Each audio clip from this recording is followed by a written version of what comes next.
No advance notice, no backup strategy, just a complete halt. California's San Pablo Bay crude pipeline ceased operations December 15th after bleeding money for 18 months, and the state is now facing an unprecedented fuel supply crisis. Royal Dutch Shell arrived on California soil in 1913 and constructed the Martinez facility just 2 years afterward. This became the nation's inaugural processing plant, capable of running without interruption, handling 20,000 barrels daily.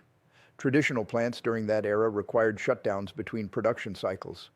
Shell cracked the code on maintaining continuous flow. Come 1929, Shell distributed fuel across every state in the Union, with most originating from California operations. They pioneered the contemporary service station blueprint. For multiple decades, Martinez represented their flagship asset, receiving constant financial investment. During 1994, Shell invested $1 billion modernizing Martinez with pollution-reducing technology. The facility achieved distinction as among America's most advanced, registering 16.1 on the Nelson Complexity Index, whereas typical facilities score 5 through 10. This positioned Martinez within the nation's top 1%. Shell employed personnel who dedicated complete careers mastering this particular facility's intricacies. During mechanical failures, which inevitably occur at processing plants, these individuals possessed exact knowledge for resolution. However, California continuously imposed additional requirements, fresh emission standards, updated safety protocols, expanded documentation obligations. Shell persisted in accommodation efforts, yet financial calculations ceased making sense. February 1st, 2020, Shell declared their Martinez sale to PBF Energy for $1.2 billion. This represented total withdrawal. Shell abandoned California entirely following 105 years. Zero ownership retention, zero supply arrangements, complete departure. PBF Energy arrived from New Jersey making substantial commitments. Their chief executive proclaimed dedication toward upholding elevated operational benchmarks. General belief prevailed. The transaction finalized and Shell vanished with their capital. Here's the unspoken reality. PBF acquired the containers, piping, and machinery. They failed to acquire personnel familiar with every facility peculiarity. They failed to acquire institutional wisdom Shell accumulated across a century. PBF obtained the physical components. They never obtained the operational intelligence. That pledge toward elevated benchmarks survived 22 months. Thanksgiving evening, 2022, complications emerged within Martinez. The facility discharged 48,000 pounds of exhausted catalyst throughout adjacent communities. This material comprises aluminum, chromium, nickel, vanadium, and zinc. Entirely toxic, entirely hazardous for inhalation. Residents awakened Thanksgiving morning discovering metallic powder blanketing their vehicles, residences, landscapes, and a neighboring educational facility playground. California statutes mandate refineries announce dangerous discharges within 15 minutes. PBF remained silent for 3 days. Health authorities learned solely because citizens posted photographs on social platforms questioning the powder's identity. The FBI initiated an inquiry. Agents conducted door-to-door collection of photographs and health grievances. Investigators discovered Shell had previously examined this precise situation and installed protective measures. PBF disregarded those protections. During Thanksgiving evening, PBF operated the complete unit with minimal personnel because operators claimed the holiday.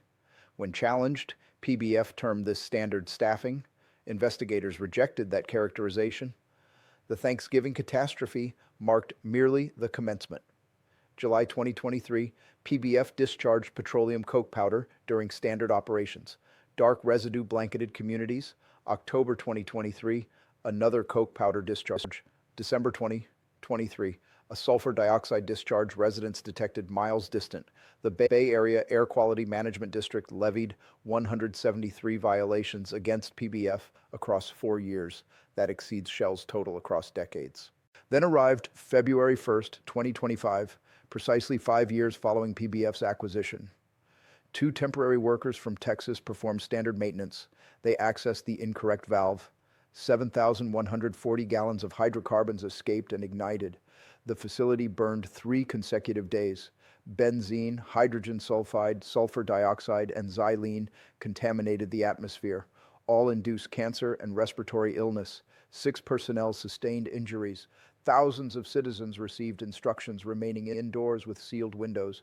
Emergency responders appeared within 14 minutes, then remained outside 2 hours, unable to reach anyone inside the facility. Communication devices operated on mismatched frequencies. Nobody supervised the temporary workers. Personnel failed comprehending the machinery they controlled. Shell previously maintained specialized teams for precisely this emergency category. PBF employed contractors from Texas who never previously worked California assignments. Actual individuals bear the consequences. Elizabeth Silvestri resided 3 miles from the facility. She inhaled the Thanksgiving powder and required hospitalization. The respiratory damage proved irreversible. She practiced nursing and now cannot continue employment. Robert Manning, a disabled Marine veteran. Following the Thanksgiving discharge, he acquired severe respiratory problems for his life's first occasion. He exceeds 70 years old. All his vegetation perished from the toxic powder. He desires relocation, yet cannot afford alternative Bay Area locations. Alice Sella attended a park with her children during the powder's descent. Her youngsters played outdoors, breathing it. Elizabeth Butler has resided in Martinez exceeding 10 years. She questioned what everyone considers. What if an actual detonation occurs? Not a blaze burning for days, but something transpiring within seconds. Martinez would disappear. Shell isn't the sole company that withdrew. Chevron departed California following 145 years and relocated to Houston. Marathon terminated their Martinez facility entirely. Exxon transferred the Torrance facility. Phillips 66 closes December 31st, 2025. Valero closes January 2026. California possessed 40 refineries during 1983. Presently, 13 exist. Come 2026, 7 will remain. Following all terminations, 3 corporations will dominate 90% of California's fuel. That's not a marketplace. That's a monopoly. California created this situation independently. Requirements became so severe that exclusively California facilities can produce California fuel. You cannot transport it from Texas. You cannot pipeline it from alternate states. Imports from Asia require 3 weeks via vessel. When a California facility experiences problems, zero backup exists. The California Energy Commission acknowledged the dilemma. They stated refineries terminate because they're not cost competitive. Translation: California rendered profit impossible. Therefore, intelligent corporations departed.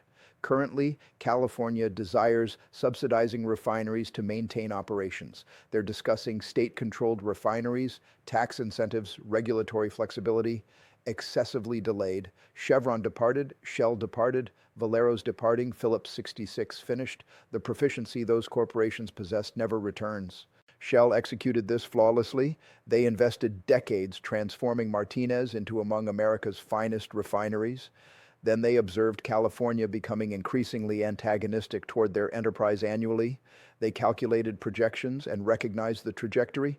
Martinez held greater value as a transaction than as a continuing burden. Shell accepted $1.2 billion and exited cleanly.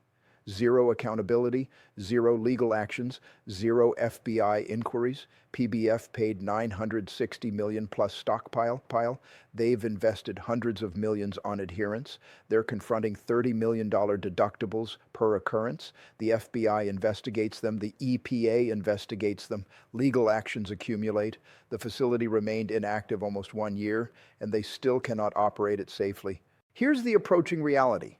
7 facilities serving 40 million individuals come 2026. That's marginally sufficient when everything functions flawlessly. Nothing functions flawlessly in California facilities anymore. When the subsequent one experiences failure, zero backup exists. Costs surge instantly. $8 fuel approaches potentially 10. Yet the cost isn't the most frightening aspect. Inexperienced operators control complicated facilities adjacent to communities where families reside. The individuals who understood operating these facilities safely departed. They retired or relocated to states actually desiring them. Another detonation isn't a question of whether, it's the timing. Shell recognized this 5 years previously. They accepted their capital and withdrew. What remains is a state that desired oil corporations eliminated and currently witnesses the consequences detonating in everyone's presence. California lawmakers now question whether they created this predicament themselves. During recent hearings, the state's energy officials faced intense scrutiny. The Assembly Utilities and Energy Committee chair interrupted testimony about price spikes, demanding explanation. If California corporations profited enormously, why did two facilities announce closure intentions? Legislators from both political affiliations challenged California Energy Commission and Air Resources Board representatives, questioning whether regulatory actions triggered a greater fuel crisis. Representatives acknowledged potential self-inflicted crisis from regulatory decisions. One legislator struggled understanding alleged price manipulation. Another declared climate leadership definitely doesn't resemble $10 fuel. The committee redirected focus from fuel corporations toward regulators as two additional facilities announced terminations during the past year, creating an impending 20% reduction in state fuel provision. UC Berkeley professor Severin Borenstein, directing the Energy Institute at Haas, warned costs could increase by dollars per gallon. That represents genuine danger presently. California must anticipate it. This constitutes emergency response, not extended planning challenges. The fuel provision problem emerges while California regulators designed policies eliminating fuel-powered vehicles from roads for pollution reduction. Currently, the zero-emission vehicle transition propels California's affordability predicament into acceleration. Legislators attempted discussing methods for stabilizing fuel markets, ensuring no additional facilities